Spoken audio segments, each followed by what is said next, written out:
My name is Ennis. I'm Hannah Doorball. And I'm Melvin Rodriguez. And Isa could not be here today. Governments around the whole entire world have important functions in order to keep the states running. One of these main functions is in order to pass laws. Laws can impact the country in many ways, and one of these ways is impacting soccer, which is what we'll be talking about today. So in order to go over what we're going to be talking about today, we're going to be talking about the background of soccer around the world, the different impacts of government on soccer, a potential solution, and a summary of everything we said. Right here is what Isabella was supposed to say, but unfortunately, once again, as we said before, she was not able to make it.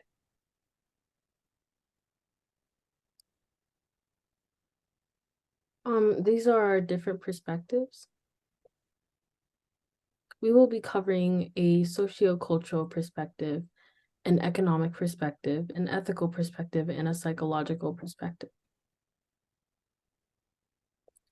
In our first perspective, we will be going over the socio-cultural perspective.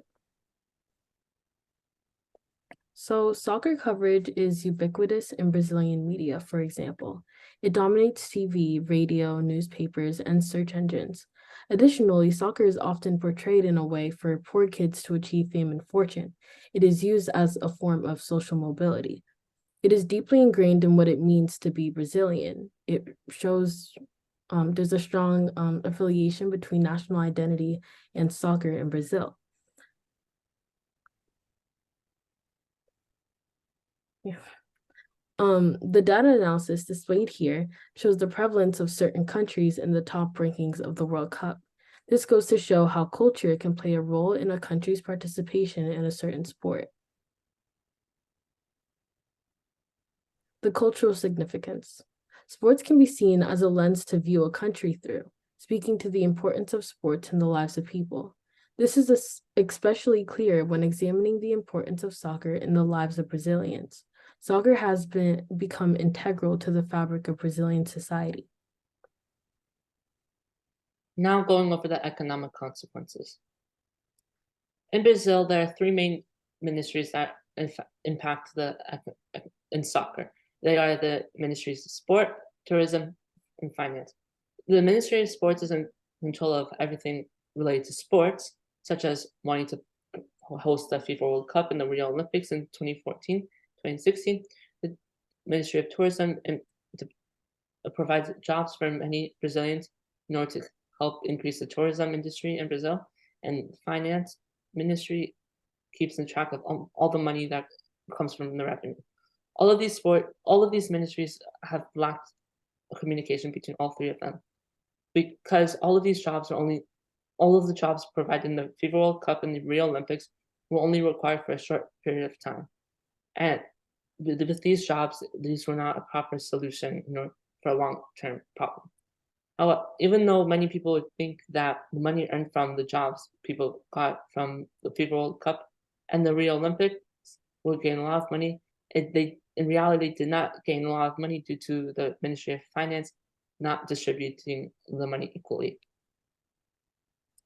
Here is a quote from one Brazilian. Her name is Sarah, with an interview with the Board on Projects.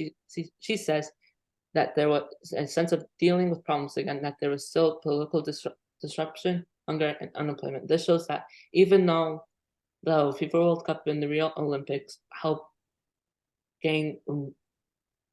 solve the problem for a short period of time, this was not a long-term solution. If you look here, there are two different infographics. If you look on the left, you'll see all the different venues for the FIFA World Cup in Brazil. You can see all the sports arenas are spread out throughout Brazil. One would think that this will help increase and help develop Brazil overall. However, it did not help out.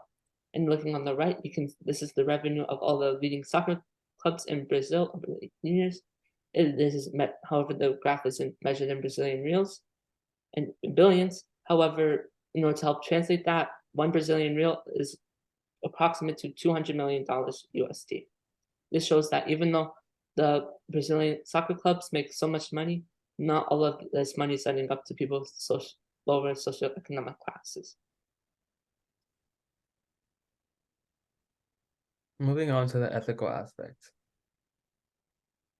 For the ethical analysis, there is a comparison amongst two Islamic countries in which represent different ethical standards. In Morocco, their women's soccer team is nationally ranked and is supported by unification of different backgrounds on their team. As a result of respect towards such guidelines, this has created a rising pride towards people of Morocco. However, in Saudi Arabia, there is a known to be discrimination in sports. The women are rather known to be caregivers than athletes, as they are seen as the less dominant group. This is showing a complete violation of respect towards ethical guidelines. This tying to the government aspect, as Islamic law is strictly enforced, not just culturally but physically. The government control demand for women to be caregivers and provide for their family. However, Morocco has reached a given point where social norms have contradicted such points. In an ethical sense of society, a survey expressed on how society feels as participation in sports for women. This resulted in a decency for women, respecting the morality of the particular group. However, some may have some contradicting views, but conclude of a smaller percentage according to the survey. The survey is showing from a societal sense rather than governmental. Their survey being conducted in 2020 by the researcher Daman. And this is where Isabella was supposed to be.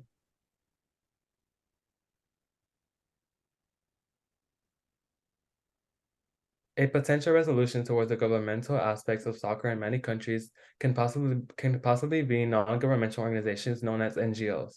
These organizations are rather for the aid towards a group or state that is in any need.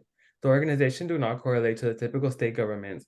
Some examples of these organizations can be the Worldwide Organization for Women, helping in the crisis women face in life and health. Additionally, another NGO is the Bank Information Center, which is fully funded by donations and foundations of individuals in society. Even with all good potential solutions, there always comes pros and cons of NGOs. Many of the pros with NGOs is that they provide stability, they are able to take free, innovative approaches, and then like to take risks with these solutions and help out people in many ways. Some of the cons of NGOs are they are very hard to find. They only do a limited amount. They are typically meant to help out smaller communities compared to whole government states, and it's hard to decide when to pull out. Another potential solution is to increase in communications between government agencies, such as an example with the economic problems in Brazil. Many of the issues from the Rio Olympics in 2016 and the FIFA World Cup in 2014 was because of the lack of communication between all of these ministries. If there's an implementation of communication between all of those ministries, this will help strengthen the government and hopefully will be able to help with many of the citizens in Brazil and hopefully able to increase their socioeconomic class.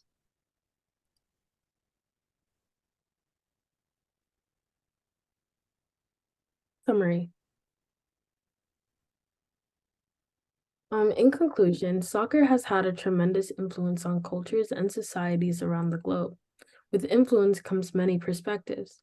Economically, soccer could disadvantage lower classes by not dispersing money equally. Socially, soccer creates a commonality among social classes, providing a form of social mobility.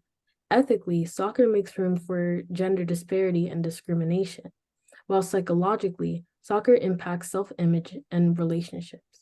Soccer has proven to have a prevalent impact on our world and the way we do things.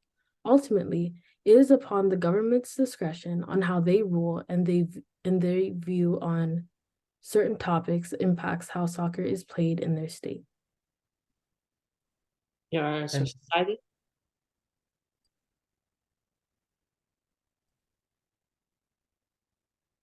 Thank you so much for listening to our presentation.